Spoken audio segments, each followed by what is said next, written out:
Good afternoon, everyone. Thank you for joining this Diana live demo.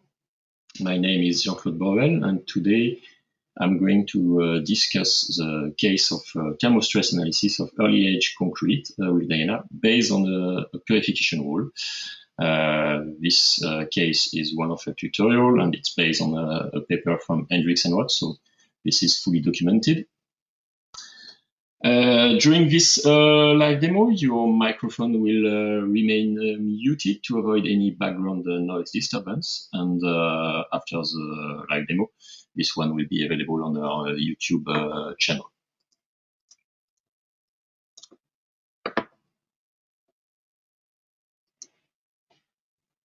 So let's start. And let's say a few words about the example of today. So the structure shown on the left side, the figure 1, it's a purification wall. So it's 20.5 meter long, and it consists of a base slab of 0.8 meter thick and 5.3 meter wide, on which a water purification wall of 0.7 meter thick and 2.3 meter high is casted after 36 days. The structure is founded on a soil layer, and the formwork of the base slab and the wall are removed when the concrete is 7-day old.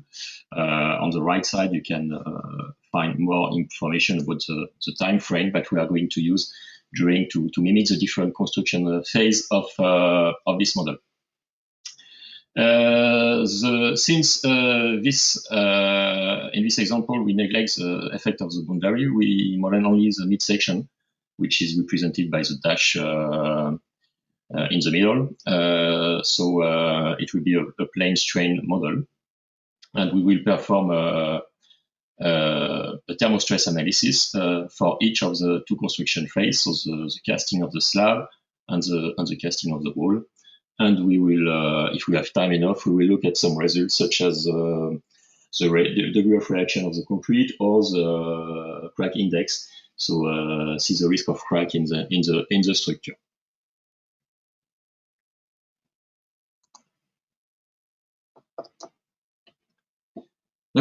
Here we give an overview of the following aspect we are going to consider. So as I mentioned, the model will be 2D plane strain. Only half of the model is considered due to the symmetry. We will perform a phase analysis to take into account the two phases, the casting of the slab, the base slab, and the casting of the wall. Lateral and bottom boundaries of the model are constrained in the normal direction. We will define interface boundary elements. They are represented in different colors to model the convection. External temperature will be assumed equal to 20 around the concrete wall and 15 degrees around the soil.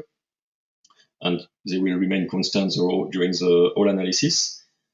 What else we can say about this one? Yeah, that a transient staggered thermostructural analysis is performed in order to investigate the duration of the concrete and the temperature variation in time and the formation of crack in the concrete. For the model, we will use quadratic elements, and this is to ensure the compatibility between the heat problem and the structural problem.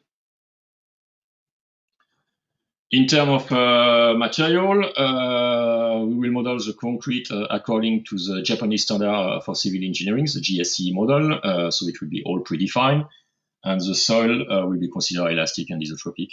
Here we have an overview of some of the main characteristics of the material. So let's move to Diana. And basically start with the model of today. So as usual, we start with a new project. So we give it a name. I call it purification wall. In terms of analysis, so today we are going to deal with both structural and heat flow parts. So both need to be activated. The model will be plane strain. We will consider a model thickness of 1 meter. For the modeling size box, we put 100 meters. So keep in mind, this is basically the plane, dimension of the diagonal of the plane, which is supposed to accommodate your model. So make sure that it's big enough. We go for exact white dominant, quadratic element, and we choose for linear interpolation. I mean, this model consists only of straight edge, so doesn't matter if you go for round shape or linear interpolation, both will result the same. Diana is setting up the model for us. So in terms of units, we go for meter, Newton, second, we go for day here. For the force, we go for Newton. We go for Celsius and degree. Then we are all good, and we are ready to start. So we are going to basically represent the three shape of the different component of the model: the soil, the base, and the wall, which are basically three rectangles. And we start with the soil. So to do that, oops, sorry, not my intention. Let me get back to the window. So I open the polygon sheet and I start with a soil shape. And here I'm going to enter the coordinate. So 0, 0, 5, 0, 5, 3, 2.65, 3, and 0, 3. Here you see the preview. So until and unless you click create, and you know that by now nothing is created. Here we have the first shape. Then I create the base.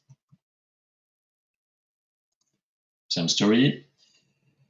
I enter the different point coordinate.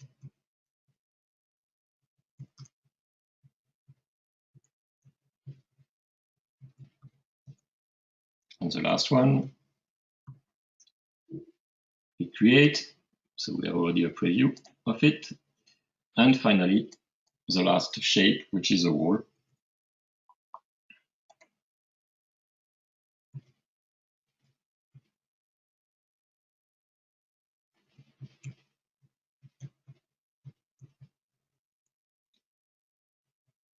Just trying to enter the value without making any typo. If I get my mouse back, I can expand and click create. Okay, perfect. So I have my three shapes: the soil, base, and wall. So in terms of geometry, there's nothing really challenging. And then I'm going to first assign some soil property to the soil. Indeed, so I select the soil shape. I go for regular plane strength, and I'm going to define a material for the soil, which will be linear elastic. So I go for soil rock, linear elastic, but with some specific aspect such as heat flow and thermal effect. Then here I have to specify some value, so I just enter the value that I show in the first table on the second slide. You can also find them in the tutorial, which is online. We go for a saturated density of 2.30498. A thermal expansion of 7E-6. And for the heat flow parameter, we go for a conductivity. And the capacity, I think it's 10 here. Yeah, let's put the right input.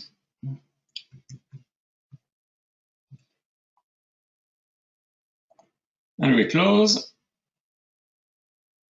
And then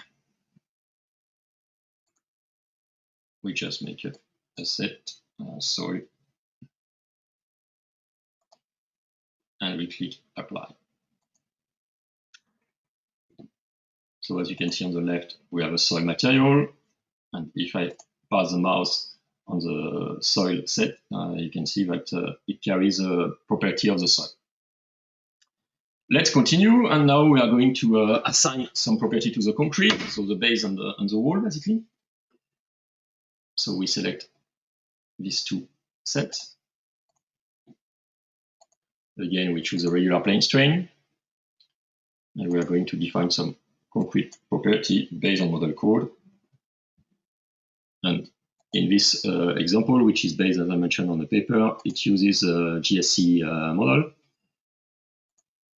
for which we are going to include heat flow property and Young organic concrete. And here, basically, all the aspects of the material are pre-filled in. We can show, for instance, a variation of the Young's modulus based on the temperature of the maturity, sorry, the compressive strength based on the maturity. So everything is pre-filled in the adiabatic heat development. So everything is there, also the heat flow parameter. So this is all based on this Japanese code. Now comes to the interesting part, which is basically the definition of the boundary interface. So we start with the convection in the base of the structure. So we have to assign basically boundary elements along the edge of the base. So to do that, we are going to assign some connection type. So I open the connection type here. I call it slab boundary.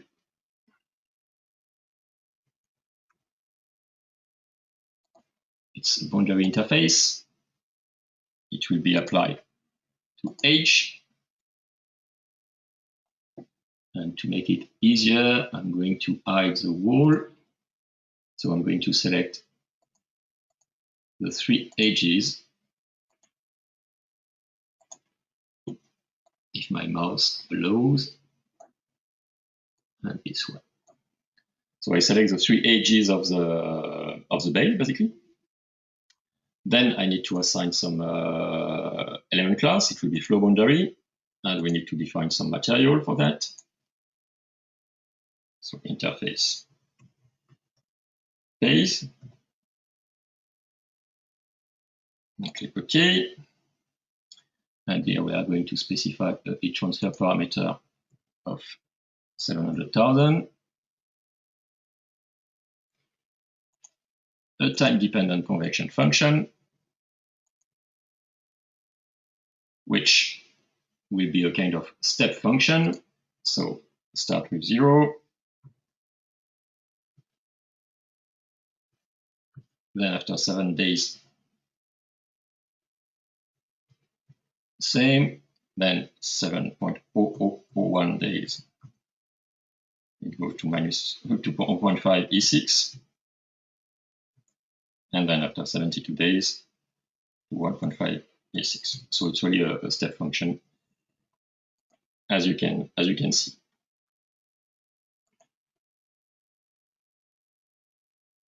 So we are good. We can close this. If my mouse wants to appear, yeah. Then you click create, and you see that in green, the boundary elements are represented.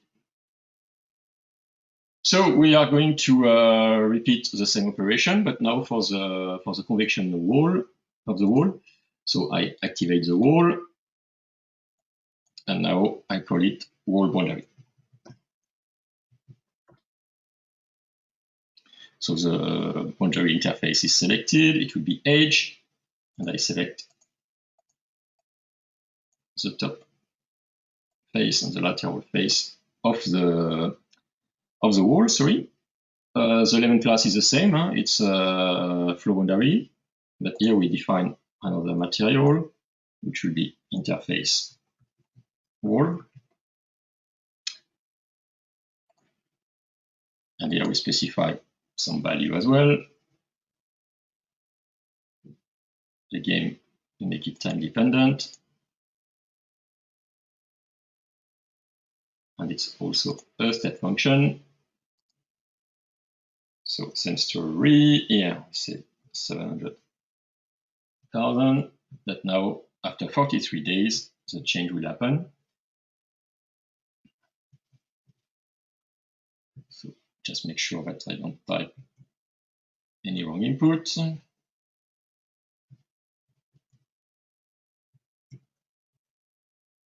And finally, the last one, after 72 days. Here is our step function. So basically, compared to the previous line, the jump appears at a later time. We are good. I can close this one, and automatically my boundary are created. Let's now discuss the boundary condition of or the thermal boundary condition of this model. So we need to set a constant temperature equal to 15 around the edge of the soil. And to do that, you first need to fix the temperature and then to assign a value. So I'm going to close this window and I go to the fixed temperature window. And I call it fixed soil boundaries. Without typo, it's better. So fixed soil boundaries. Temperature, just make something that is meaningful for you. That's most important. So I'm going to use the same set name.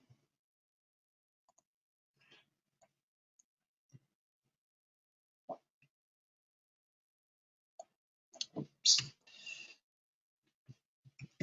Fixed soil boundaries temperature.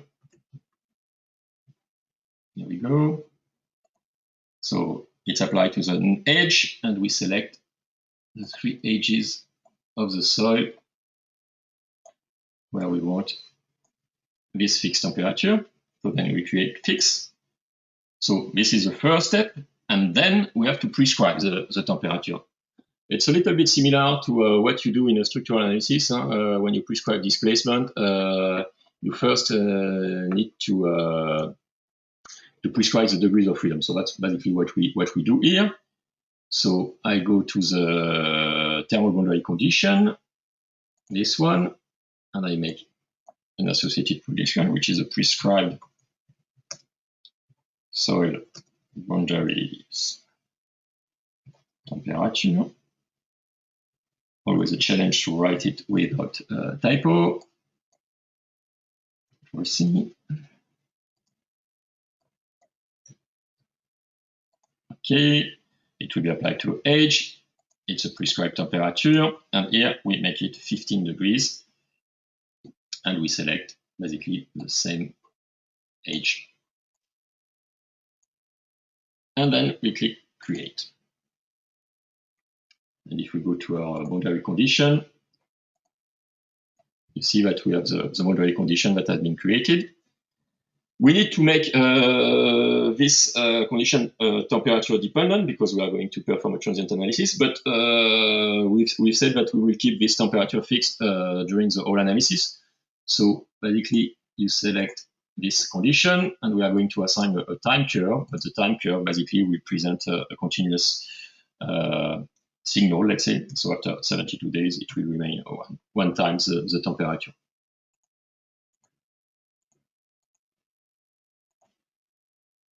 And automatically, this time function is associated to our condition. Now we set the external temperature of the base and the wall, and we want to set it to 20 degrees. So I make a new condition.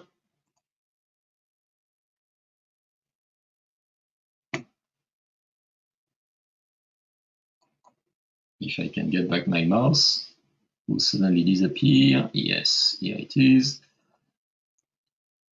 So I call it external temperature.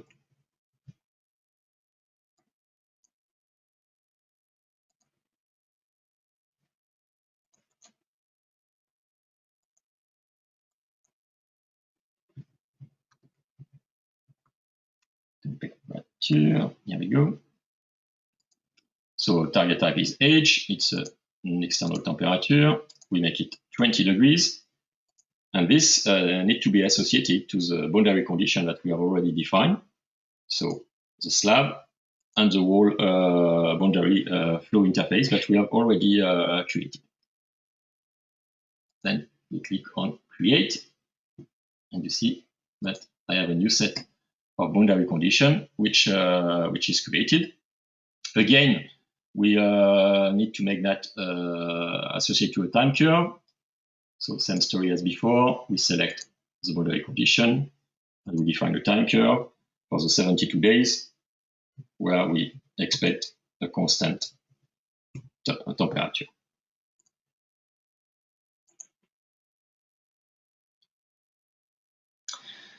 Next to that, we also need to define some initial temperature. By default, in Diana, if you don't specify anything, Diana assumes a zero temperature field for the shape of the model at the start of the transient heat flow analysis. But in this example, the environmental temperature is 20 degrees around the concrete and 15 degrees around the soil. So we assume that these are also the initial temperature of the concrete structure, so for the base and the wall, and for the soil. So let's assume that and specify some initial condition. So we start with an initial field for the concrete temperature.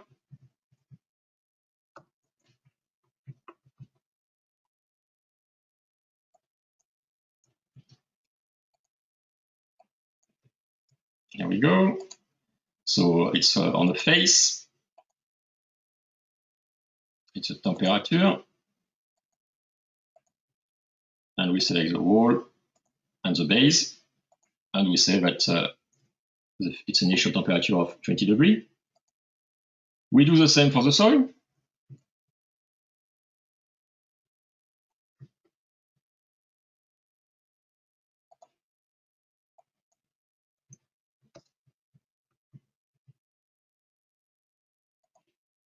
So on the face, we select the face of the soil, but here it's 15 degrees.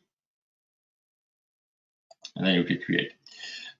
We have also to make sure that the initial temperature at the edge of the, which is between the base and the wall, is 20 degrees. So to do that, we also need to define an initial field for this bottom edge. So we need to define a third condition, concrete edge temperature.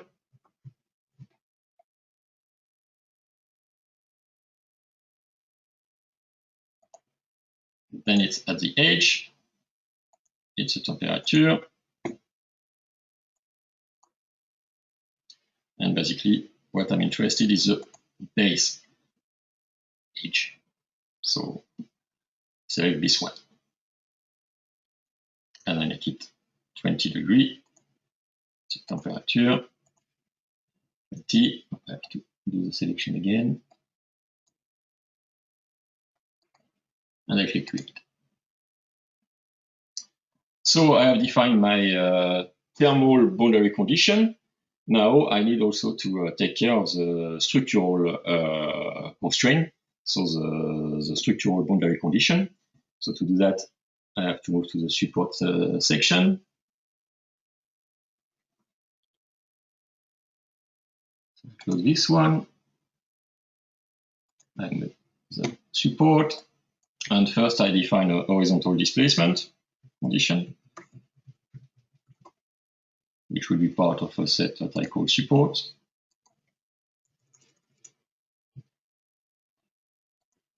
So it will be on the edge, and basically I select all the vertical edge on the left side, and also on the right side of the soil, and here I constrain the X direction, so the X translation. Next to that, we need to constrain some degrees of freedom in the Y direction at the bottom. So I go for vertical displacement. But this time I select the bottom and I constrain it's a wide translation. Here we go. So our model is almost complete. We have created thermal boundary conditions, the initial field.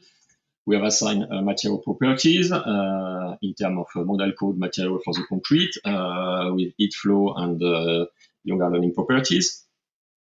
The last thing we need to know to assign is load, and in this case, we only include the dead weight. So very easy. We just go to the global loads and we create a dead weight case. So this will apply to the whole structure, and you know that by now. It's a global load, and we can create.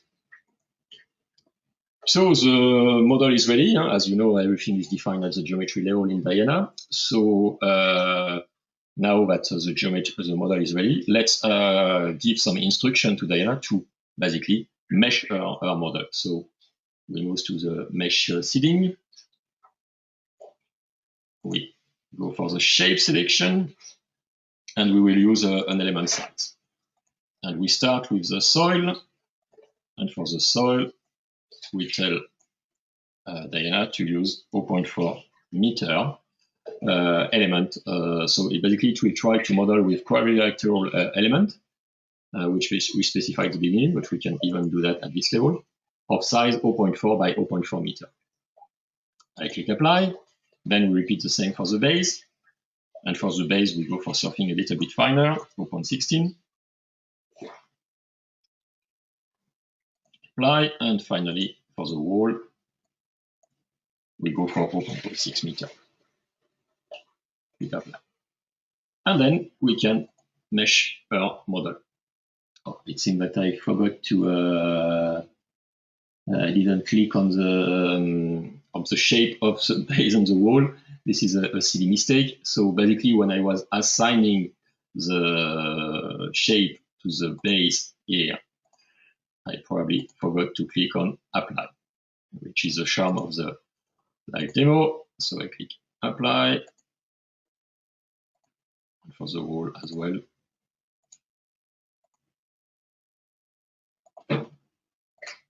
So basically, this shape do not carry any property. And now it's better. So that's what it means. So when you get this type of error message, no worries. It's just that you accidentally, like I did, forgot to apply actually the property to the set, or to confirm basically the assignment. So always click apply after filling the different field.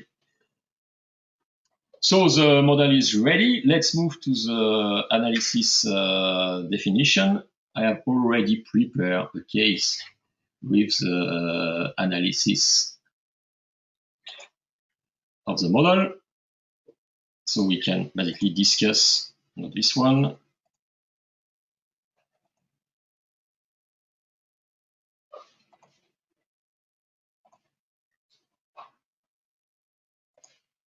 Too many windows open.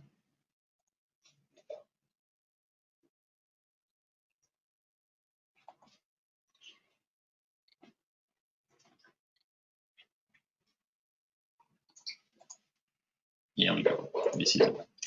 So let's now discuss a little bit what we do in terms of analysis. So basically, we perform a phase analysis. And we basically start by creating a first phase to analyze the thermal and structural response of the base and the soil during the casting of the base. This is performed by a transient heat transfer analysis followed by a structural nonlinear. So in the first phase, we call it base casting. Basically, the base and the soil shapes are active. So the wall is not there, it's not considered. So our support or mechanical constraints are there. And also our boundaries and for the slab are activate. So here you can easily check which phase or which set of your model and which condition should be activated. This is the advantage of this dialog box. So once we have properly activated the different sets of our model, we set up a transient heat analysis, which is over there, for which we basically give some initial condition, so our initial temperature. We also give an initial degree of reaction for the concrete. And we also select the calculate equivalent age option for the initial condition properties that we have assigned. And then to execute our analysis, we give basically time steps to perform the heat transfer analysis. So basically, you should read it as follows. So you first have the size of the step in days, and the number of times that you repeat this step. So if I go from the start, you start with 20 steps of 0.1 days, then 10 steps of 5 days, then you continue with step of 1 days, and then 4 steps of 5 days, and a step of 6 days. So basically, you perform the whole period of time. Then, once we have defined the settings for the transient heat transfer analysis, we add a structural nonlinear analysis. So we are still in the first phase, the base casting. So we have two blocks for this one. First, you have an execute block where, which is a start step, where basically you consider the dead weight, which is the only structural load that we have in this analysis. And then, once you have initialized your structural analysis with the dead weight, you apply or you take into account the, let's say, the outcome of your thermal analysis. So the first 36 days, you repeat the same time stepping as you did in the thermal analysis. So this is to calculate the mechanical problem during the first 36 days after the casting of the base slab. So try always to keep the same time steps between your thermal analysis and your structural analysis. So this is for the first phase. In terms of output, we can take a look. We are basically asking for displacement, stress, Young parameter and tensor parameter. So some key output to monitor. Then we define a second step or second phase where we are basically taking into account the installation of the concrete wall. So that's what we call wall casting. And in this phase, all the sets of your model, so the base, the soil, and the wall are active. So the main difference between with the phase one is now the wall is considered, and also the wall boundary elements are considered in this phase. Then we basically duplicate the transient heat transfer block and the structural nonlinear block, which results in these two. And here, basically, we just continue the analysis. So here, again, we have our initial temperature. We execute the analysis for 36 days. But here, in the structural nonlinear, first we have the block where we add the wall, so we take into account the gravity load from the previous phase. But here the start time is not 0 day, it's 36 days, because we have already an history of 36 days. If you remember, I don't know if I have highlighted that, but here, for the start step of the first structural nonlinear, the start time was 0 days. We were already at the beginning. But now we take into account the history, and The first phase took 36 days, so that's why we start now at 36 days to take into account the history of the previous phase. And then we go with the same time stepping, so again for another 36 days to cover the 72 days period. And that's what we do here in the time stepping of this analysis. So the analysis setup is done. I have already performed the analysis because this analysis takes a few minutes. It's not that long, but for a live demo, it's always better to keep things relatively short. So the analysis is done, and we can look at some results. And one of the first things we can look at is the degree of reaction of this analysis. We are not interested in the soil. So one of the first things I'm going to do is to basically hide the soil set because it's not of any interest. So I'm going to the mesh set here, and I'm going to hide the set just to keep the two sets of interest, which are the wall and the base. We are only interested in the concrete.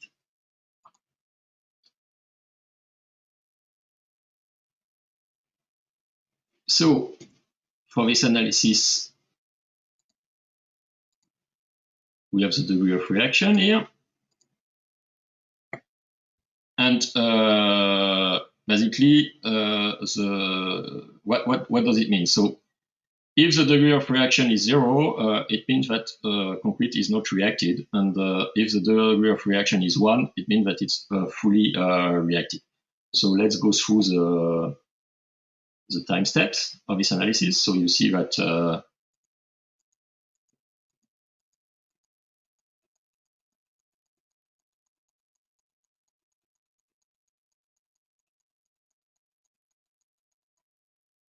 it's all blue. Then we have the wall which is coming on top.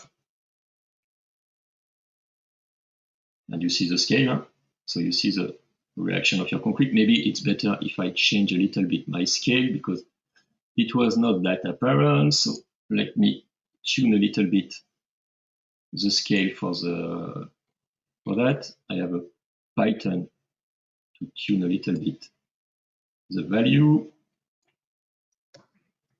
so that we can see something a little bit better. So I go back. Oh, so now I have a problem. It seems that my screen is not updating for some reason. But basically, what we can observe is that the concrete is reacting from the beginning.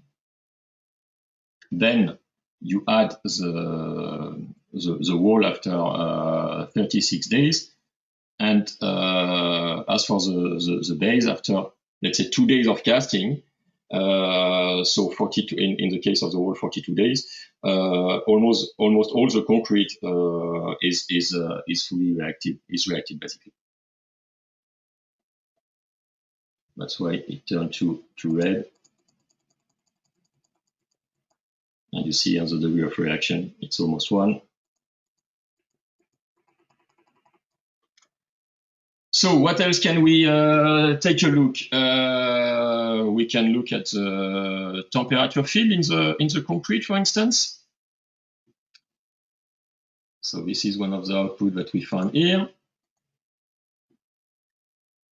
And I go at the beginning.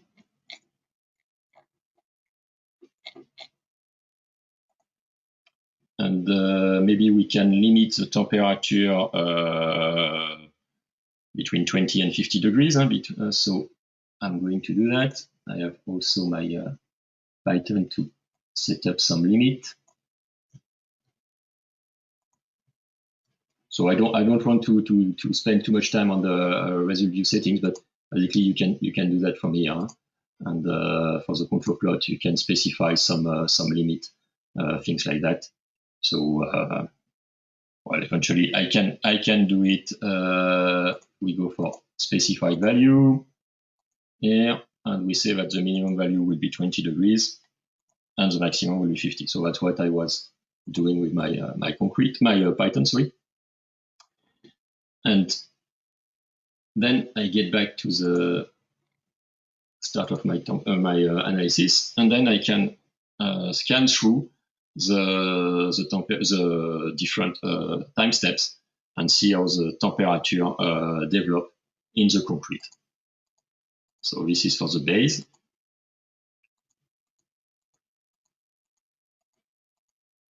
You see that the art already reached 50 degrees after 2 days.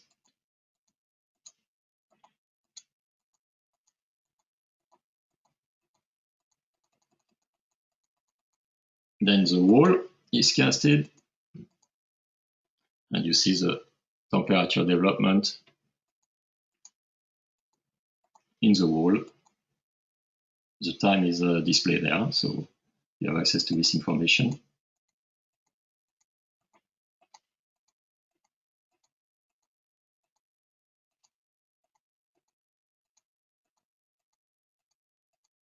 And then after 43 days, basically the whole thing is at 20 degrees.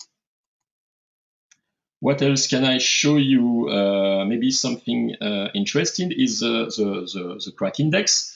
The crack index is basically the ratio between the tensile strength of the concrete and the maximum principal stress. So what does it mean? It means that crack occurs when this index is lower than 1. As a general grid line, if this index is between 0.7 and 1.2, there is a high risk of harmful cracks in the concrete. If it's between 1.2 and 1.5, few cracks might form, and if it's higher than 1.5, probably the risk of crack formation is very low. So let's take a look. I hope I didn't forget to ask for this output in my analysis. I certainly have a doubt. Yeah, I think I forgot to add it in my analysis. So this is a little bit unfortunate. Let me see if I can play this analysis relatively fast again. So basically I go to the output of the structural analysis. I have my crack index, so it should be available.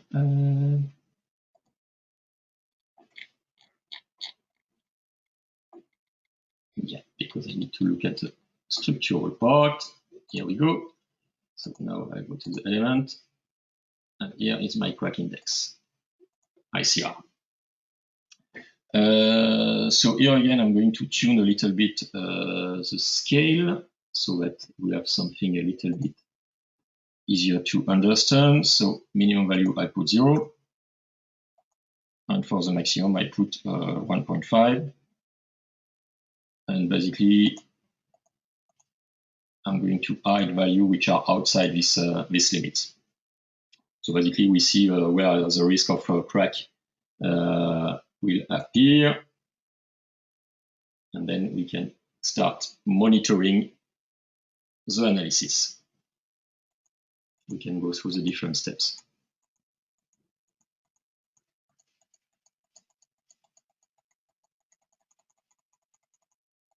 Then you see the area where the risk of crack may occur.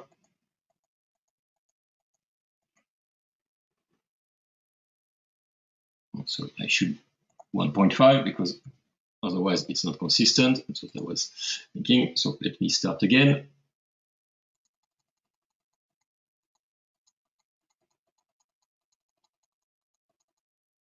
So here we see the area where the crack may develop.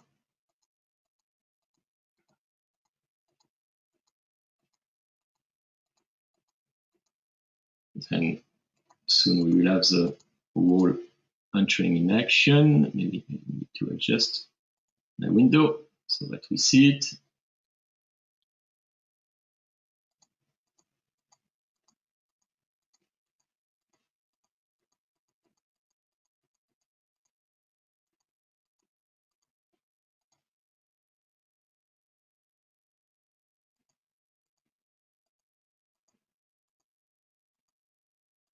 So you can see that there is a high risk of harmful cracking in the concrete because you see that we are in this range of value, which show a high risk of crack.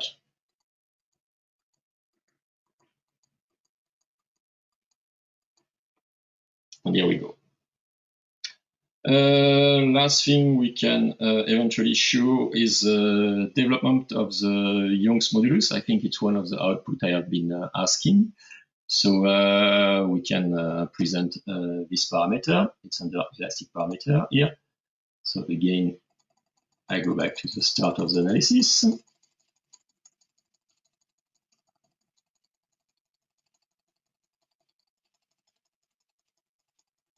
Start of the base casting. There we go. So I select the Young parameter. And again, I'm going to display it with a specified value. So between 1.5 E9 and a maximum of 3.3 E10.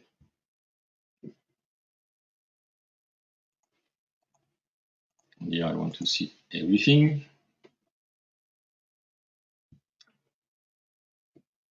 So if we now scan through the time,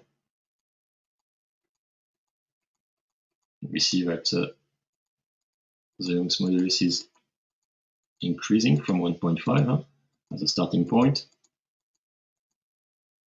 And now entering in the 3.3 zone. So reaching the maximum value of 33 gigapascal, which is actually in good agreement with the Japanese model, but the model code that we have used. So it's in good agreement. Then soon we have the wall. And you see as well that the Young's modulus increase towards the 33 gigapascal. So this is it for this live demo. So you could see how in a couple of clicks you can build, I would say, a relatively advanced model in terms of analysis, because although it was plane strain, you had to define some thermal boundaries with fixed temperatures, taking into account some convection effect. So adding flow boundaries in your model. Of course, we took into account the structural part, so we specify some boundary constraint for the structural part. And with a phase analysis, we could mimic the two construction phase that we consider. So the casting of the base and then the casting of the wall, and then see through the time the evolution of the Young's modulus and the temperature, and also the risk of cracking in our structure when the concrete is aging. So this was the whole purpose of this live demo. I hope you find it interesting. This live demo will be later available on YouTube. So if you want to watch it again, you can use this video. You can also find the tutorial of this, which is the base of this video, on our webpage. It's a purification wall of tutorial. It's fully available, and it's public. So you can reuse it and replay it. And I invite you to keep an eye on our website. There will be more events coming, especially after summer break. So keep an eye on that, and hopefully see you in one of our online events in the coming weeks. Thank you very much for attending this webinar, and wish you a pleasant day. Bye.